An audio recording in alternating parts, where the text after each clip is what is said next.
I turned 30 and hosted a launch celebration. Nobody came. A week later, Mom messaged, "Dad's anniversary, $1,800 per head. Venmo me." Not even a sorry. Just a charge.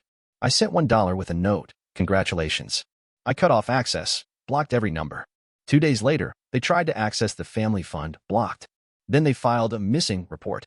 Police showed up. I thought turning 30 would feel different, like I'd finally stepped into my own skin. 10 years since I launched the company. 10 years of 20-hour workdays, ramen-fueled nights, and enough rejection emails to wallpaper a house. I didn't want a giant celebration, just a small one. Something to mark the moment. My name is Eli Navarro. I'm 30 years old. I live in Austin, Texas, and I run a mid-sized tech firm that finally turned a profit big enough to breathe. So, I rented out this rooftop cafe I used to love back when I could barely afford the cheap happy hour tacos. Ordered a cake with the company logo on it. Sent out invites to just family, my parents, 2 siblings, and my cousin I used to be close with. I figured I'd keep it intimate. The people who'd seen me build this from nothing. The cafe had these string lights that flickered like fireflies, and the breeze up there always made the skyline feel softer somehow. I sat by the cake, white frosting, navy blue lettering. Navarro Tech, 10 years strong. It looked ridiculous and perfect. A weird, edible symbol of every sacrifice I'd made. And I waited. 7 o'clock turned to 8. Then 8:30. I kept glancing at the elevator like maybe it was stuck. Maybe they'd all gotten stuck together and were laughing about it, making their way up, late but eager. But no one came. Not my mom with her wine-red lipstick. Not my dad, who always asked too many questions about my margins. Not my sister.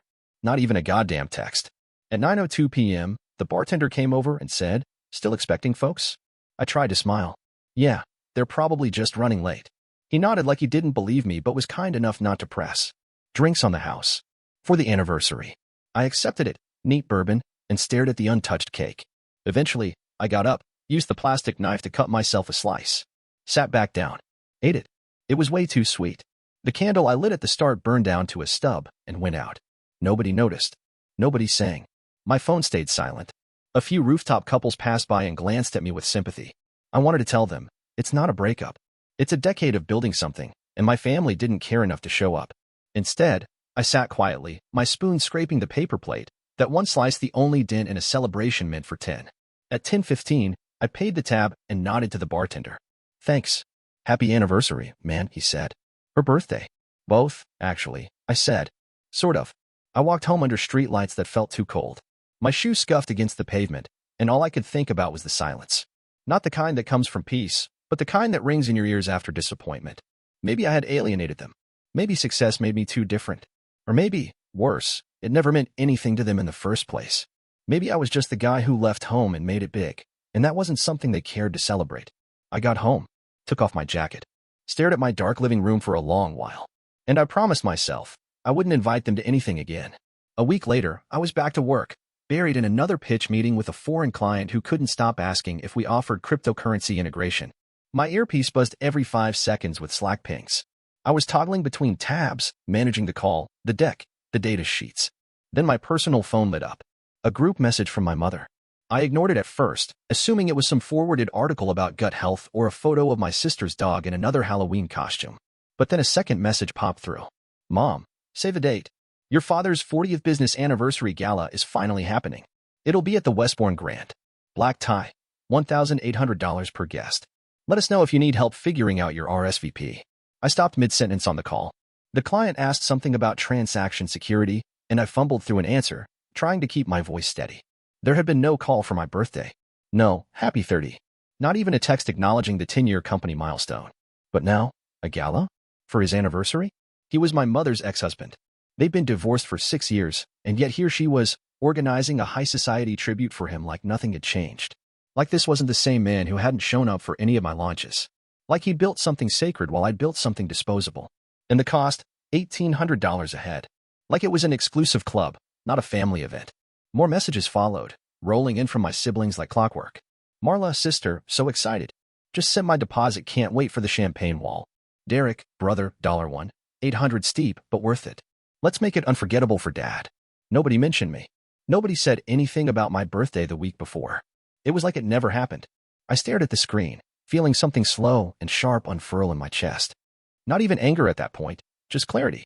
Like flipping on a light in a room I'd been sitting in too long in the dark. I opened my banking app. Sent my mother exactly $1. With a note. Congratulations.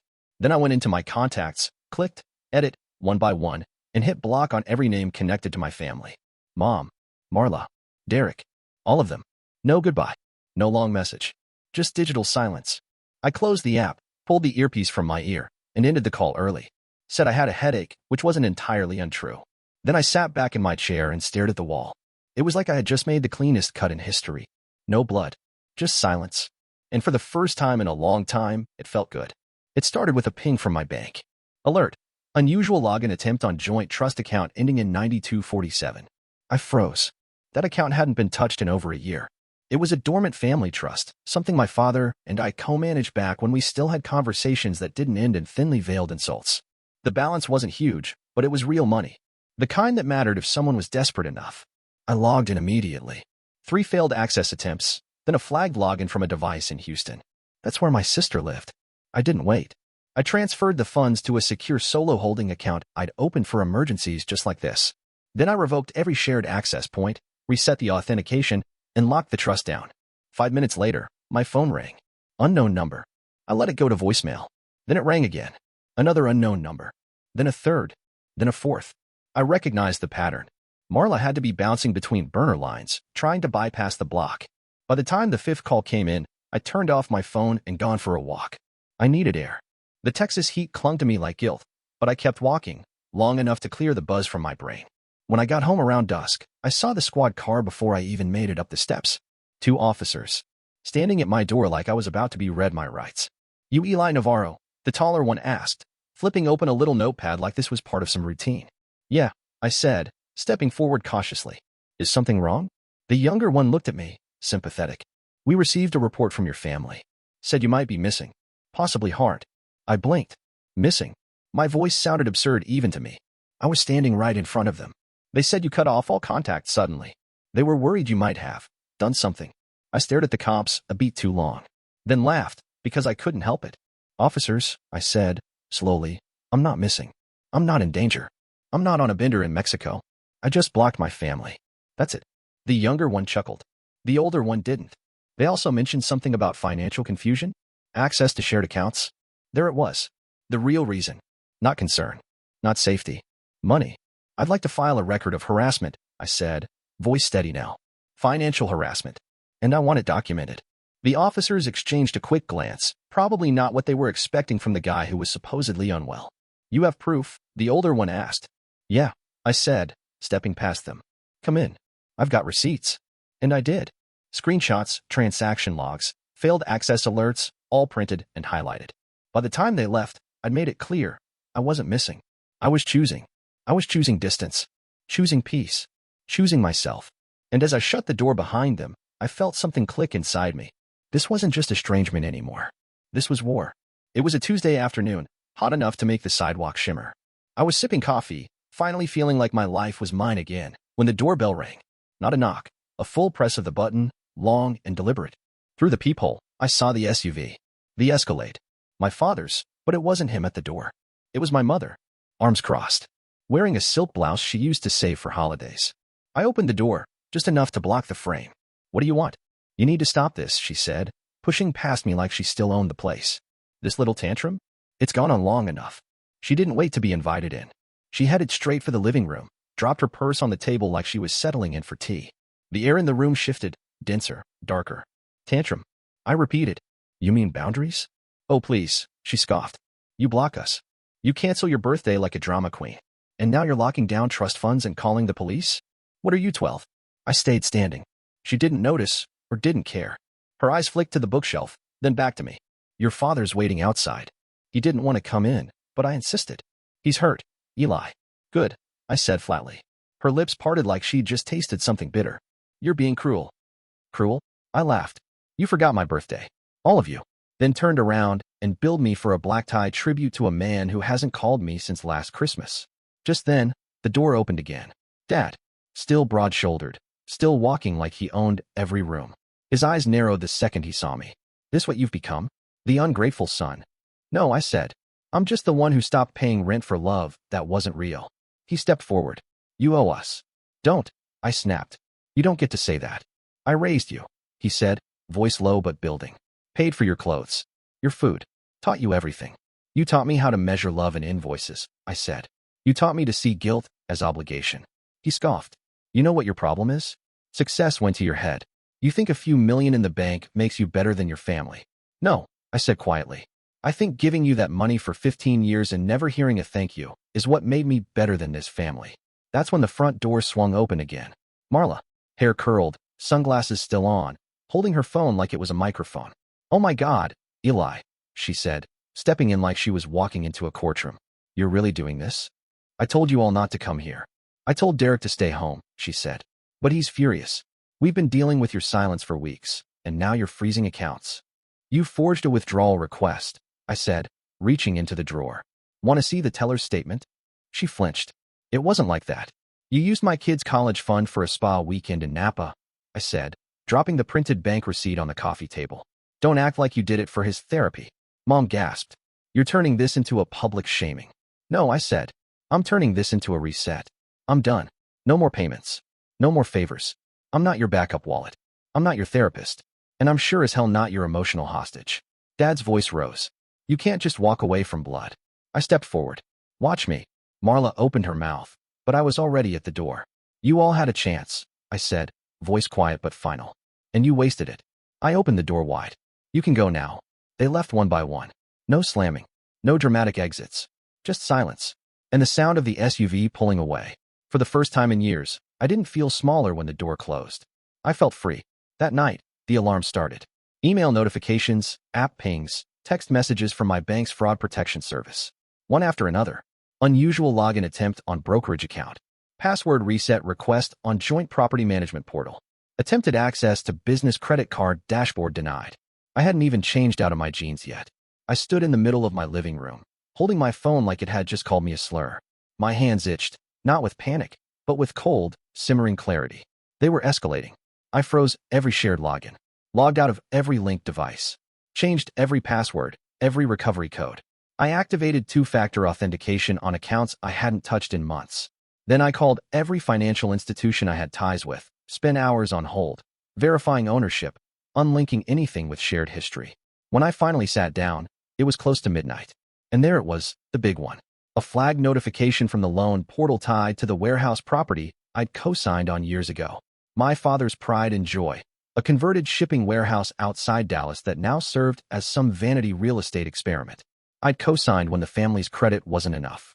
Back then, I figured it was temporary, just until they got on their feet. But now, they'd applied for a refinance, without my knowledge, using my name. The system had flagged it because I had disabled e-signature authorizations last quarter. They were trying to mortgage me again. I stared at the screen, rage blooming in my chest like heat in a locked car. The next morning, I called my lawyer. I want out, I told her. I don't care if it's ugly. I want every shared asset reviewed. I want to force a sale if that's what it takes. She sighed. This could turn into litigation. Let it, I said. I'll pay for the gasoline. That afternoon, the calls began. First from Marla. Blocked. Then from an unknown number. I recognized Derek's voice immediately. Eli, what the hell are you doing? Click. Next, a withheld number. I let it ring until voicemail. Mom. Honey, what are you trying to prove? This is going to destroy us. Don't do this to your family. It was never, we're sorry. It was always, look what you're doing to us. They weren't used to being powerless. So I gave them a taste. I documented every message, every call, every password attempt, screenshots, recordings, logs. My lawyer said, smart. If it goes to court, this stuff is gold. By the end of the week, they were panicking. Derek sent me a text dripping with fake calm. Derek, we can talk. You don't have to go nuclear. I didn't respond. They wanted me silent, compliant, soft. Instead, I was setting up a firewall around my life, and every time they reached for something, they got scorched. They had tried to make me the villain, so I embraced the role. They thought the worst I could do was walk away. They hadn't seen what I could do when I stayed and fought. And now they were finally starting to learn. By the following Monday, I'd had enough of just playing defense. Blocking, freezing, protecting, it was all reaction. I wanted action. I wanted facts. Paper. Numbers. Proof. So I called my lawyer again. I want a full audit, I told her. Everything I've paid for them. Every transfer, every co-signed loan, every emergency check. I want the total. There was a pause. All right, she said. It'll take time, but we'll dig. You sure you want this? I've never been more sure. 2 weeks later, The file hit my inbox. Navarro Family Financial Contributions, Eli, 2012 to 2025. I didn't open it right away. I made coffee first. Took a walk around the block. Sat at the kitchen table like I was about to open a verdict. Then I clicked. $204,611.89. That was the number. Over $200,000. Across 13 years.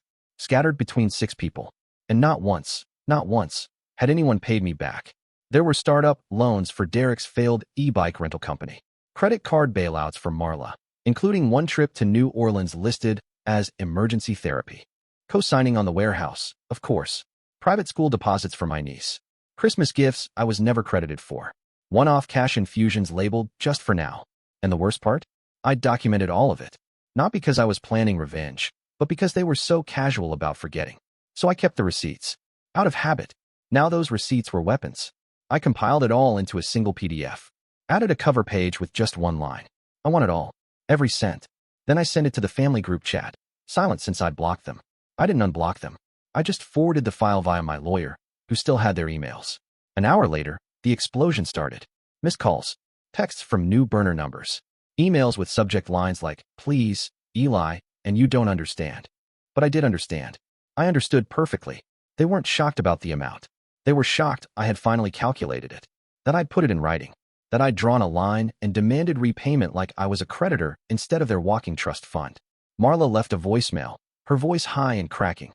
You're not serious. This will ruin us. You know we can't pay that. Please just talk to us. Don't do this. Derek emailed me directly. Subject, this is beneath you. Body, you really want to nickel and dime your family? You think money replaces loyalty? I didn't reply. Even my mother tried again. I raised you better than this. I loved you. But love never came with a thank you. Only an invoice. So I turned off notifications, closed my laptop, and exhaled. It wasn't joy I felt. Not pride, either. Just power. Not over them. Over myself. For the first time, the weight was shifting. And they could feel it. It started slow. A for sale sign appeared in the window of the warehouse property. My father's pride. The project I had co-signed like a fool. Then came the calls to mutual friends, the subtle inquiries. Did anyone want a gently used Escalade? A set of wedding china? A pair of gold golf club memberships, barely used? I didn't respond. I didn't ask questions. I just watched it all unravel from a distance, like a man who'd walked away from a building just before it caught fire. The family group chat, which I had muted for months, lit up again through my lawyer. She forwarded me an email chain filled with panic, blame, and desperation. They were trying to piece together a payment plan, as if offering to pay me back in monthly $200 chunks would erase a decade of entitlement. I had told them once, I want it all, every cent. And now, they knew I meant it. 2 weeks later, my attorney texted me. Funds received in full, $204,611.89. It came as a lump sum, not piecemeal, not staggered. One clean wire transfer into my private account. No note, no apology, just a transaction. Like I'd never been their son, their brother, their safety net. Just a lender finally cashing in. Later that day, the text came. Marla, you broke us. Hope it was worth it. Derek, congrats. You ruined your own family. Mom, we never thought you'd be this cold. You were our heart, Eli. What happened to you? I stared at my phone for a long time. They had nothing left to bargain with. No more access. No more guilt. Just resentment and hollow accusations. They'd traded in their golden goose for a last desperate swipe at shame. I didn't reply to a single one. Instead, I opened the family group chat for the first time in months. I scrolled past old photos, birthdays, holidays, blurry pictures of gifts I'd paid for. I stopped at a photo of us all at my dad's 60th, holding champagne glasses I'd bought, under a banner I'd funded. Then I did what I should have done years ago. I hit delete conversation, then block group. One by one, I went through my contacts and blocked the last remaining numbers. Landlines. Throwaways. Even my mother's new email address. I cleaned the slate. When it was done, I sat in the quiet and stared at the ceiling. The money was back. Every cent. But it hadn't come without cost. They'd sold the property. Pawned heirlooms. Liquidated assets that once made them feel invincible. They were no longer a family. They were a sinking business trying to pay off a creditor. And I was free. I walked to the fridge. Poured a glass of water. Sat down in the silence they used to fill with endless demands. It was over. Not a victory. Not revenge. Just a receipt. Paid in full. A few weeks later, I let myself breathe again. It was a Friday night, and I was out with coworkers at a retro-style bowling alley near downtown Austin. Neon lights, tacky disco music, pictures of cheap beer, the kind of place I used to avoid because I didn't want to waste time. Now I saw it differently. I'd earned the right to waste a little time. We just finished a round, and I was waiting by the bar for a refill when I caught a glimpse of someone on the far lane. Bent over, trying to line up a shot, hand trembling slightly as he hoisted a bowling ball. It was my father. Thinner than I remembered. Hair a little grayer, slouch a little deeper. He wore a faded polo and those leather slip-ons he always claimed were too good for casual wear. He released the ball. It veered into the gutter without even brushing a pin. He turned around slowly, eyes scanning the room. And then they landed on me. For a second, neither of us moved. Then he set the ball down and walked over. No dramatics. No raised voice. Just quiet, tired footsteps.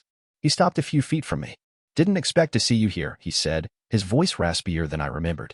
Same, I replied. He looked around, gesturing vaguely to the bowling alley. Therapist says I need hobbies now. Routine is good, or something. I waited. I didn't offer him a seat. I didn't smile. He nodded like he understood. You look good, he said after a pause. Healthier. I didn't say thanks. I just kept my eyes on him. He shoved his hands in his pockets. I know you're not here for some grand speech. And I don't expect forgiveness. I need you to know I get it now. I tilted my head. Get what? That it wasn't about the money, he said. Not really. It was about everything we took for granted. I didn't respond. Let the silence stretch. He looked down at his shoes. When your lawyer sent that audit, I thought you were trying to humiliate us. But now, he exhaled. You were just done being the only one giving. He looked up again, his eyes glassy but steady. I can't undo what I did. But I can say this. I was jealous of you. Still am. You made something of yourself without needing us. And that scared the hell out of me. That admission hit harder than I expected. We stood there for a long moment, surrounded by the clatter of pins and retro rock. He nodded again, as if settling something in his own mind. I'm not asking to start over. I just wanted to say it to your face. I nodded, slowly. Thanks for saying it. He extended a hand. I took it. We didn't hug. We didn't cry.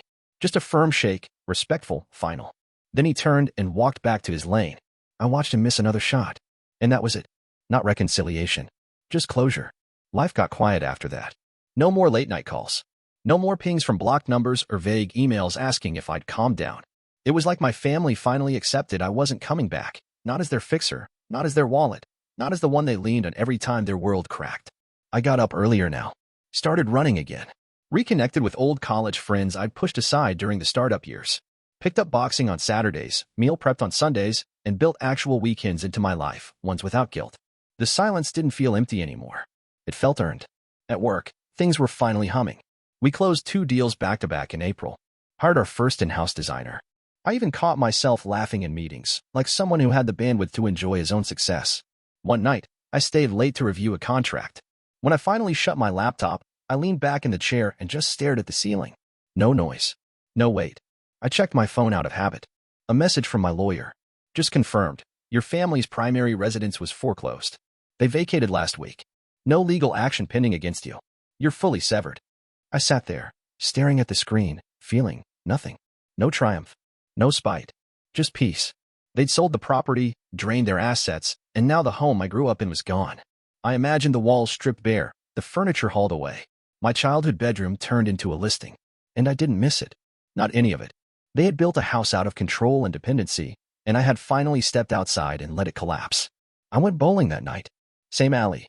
Same beer-soaked air. No reason. Just because I wanted to. Halfway through the game, I rolled a perfect strike. The sound echoed down the lane, pins clattering like a door slamming shut. I stood there for a second, watching them fall. And I smiled. Not because I was happy they were gone, but because, for the first time in my life, their absence wasn't a loss. It was freedom.